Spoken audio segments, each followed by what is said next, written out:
Everything is sound and magneticism, and this is really important. So what most people don't know is, remember, sound, God said, let there be light. So it's sound, moving sound. Sound manifests as toroidal fields. Those moving toroidal fields create magnetic fields, which are toroidal fields as well. And moving magnetic fields create electricity. That's the sequence of events.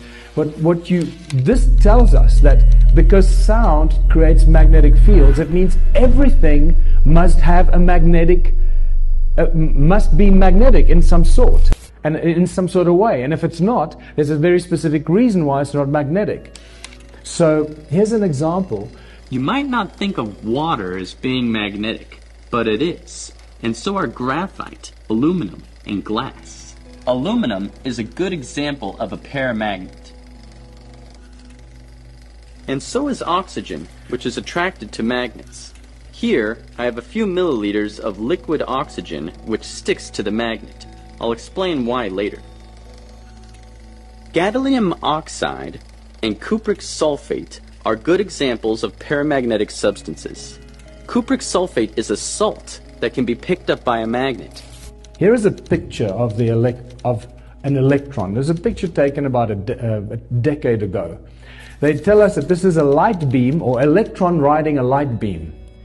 Can you see a particle anywhere in this picture? No, there's no particle. They're resonant waves, and yet they tell us it's an electron. Can you see how we get brainwashed? So this is what Nikola Tesla has to say about the electron from an interview in 1928. On the whole subject of matter, in fact, Dr. Tesla holds the view that are startlingly original. He disagrees with the concept of atomic theory of matter and does not believe in the existence of an electron as pictured by science. This is a shock to the system, because we all think, electrons are real. And you start seeing an agenda being developed here, an agenda being developed by mainstream universities, the mainstream scientific fraternity, under the guidance of those that are trying to lie to us and make us believe things that are not so. This is what Einstein has to say about the electrons. In the theoretical treatment of these electrons, we are faced with the difficulty that electrodynamic theory itself is unable to give an account of their nature. For since electrical masses constituting the electron would necessarily be scattered under the influence of their mutual repulsion unless there are forces of another kind operating between them, the nature of which has hitherto remained obscure to us. So he says he doesn't quite understand how electrons come into being. And he tells us that millions of people all over the world are being fooled by the non-existing electron, and he has a lot more to say about this.